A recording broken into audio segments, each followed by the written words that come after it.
Mesdames et messieurs, bonjour à toutes et à toutes, j'espère que vous allez bien. Aujourd'hui on se retrouve pour une toute nouvelle vidéo, une vidéo d'aventure. Nous sommes avec, comme vous pouvez voir, du matériel, mon harnais pour ma GoPro et mon magnifique Sony 6400 que j'ai eu pour les fêtes, on va dire. On se retrouve pour une vidéo nature. On se retrouve en hiver, il fait froid, sa mère. Nous sommes au Mont Mion, donc un mont emblématique de mon territoire. Donc je vous ferai une petite voix off après, pour vous présenter un peu le mont, un peu manière stylé. Il est 16h30 je crois. On grimpe en 1 heure à peu près, histoire d'être monté pour le coucher de soleil. On va essayer de faire des jolis plans. On a l'appareil photo au cas où on croise des animaux de fou. Juste en train d'essayer de comprendre comment il fonctionne. Alors du coup j'arrive un peu à prendre des photos et tout, mais bon, c'est pas tout de suite évident. Déjà regardez comment c'est beau, c'est folie hein.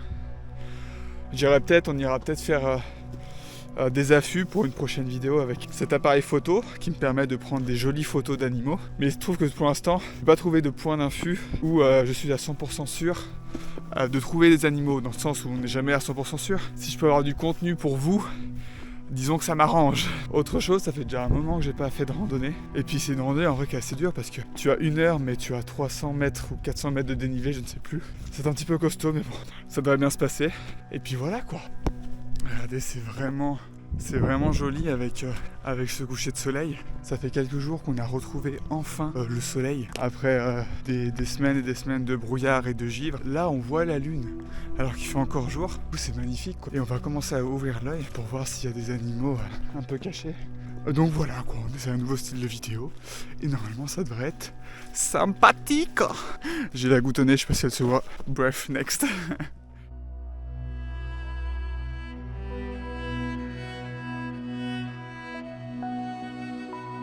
Donc vous êtes actuellement sur mon torse. Normalement à droite il y a un chemin à ne pas se tromper. Donc voilà, on a trouvé notre bon chemin. Alors à faire attention du coup parce que ça glisse. Alors c'est ça qui est fabuleux avec ce chemin, c'est que déjà le chemin je trouve est magnifique. À chaque fois que tu te retournes, tu vois ce magnifique paysage sur cette vallée. On voit encore avec un petit peu de givre. Et dès qu'on se retourne, on voit un coucher de soleil et un beau paysage quoi. Parce qu'on peut avoir l'espoir de voir le Mont Blanc quand on est en haut. Donc je ne sais pas si ça va se faire. Avec des petites crottes qu'on voit de partout. Moi je dirais qu'on est sur du renard. Parce qu'on a des baies, pourquoi pas peut-être du renard. Bon, je commence à avoir chaud, mais vu que j'ai tout le harnais et tout d'installer, ça m'embêterait de tout enlever.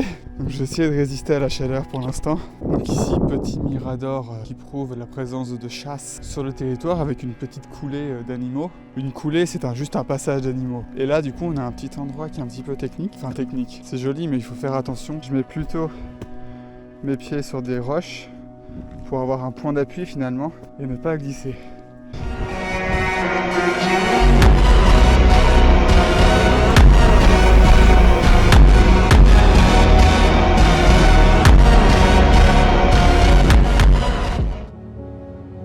Le mont Mion. Du haut de ses 663 mètres, il est le mont le plus célèbre de son territoire. Avec ses voisins, le mont Fort et le mont Châtel, il constitue une vraie frontière entre la plaine de la Bresse et le début des Alpes. Situé sur les premiers contreforts des montagnes du Jura, il propose une vue panoramique exceptionnelle entre plaine et relief. Avec de la chance, on peut apercevoir au sommet le mont Blanc, les jours de grand ciel bleu. Depuis 1947, il est classé au titre de paysage remarquable. Plusieurs champions de parapente sont déjà venus décoller au sommet.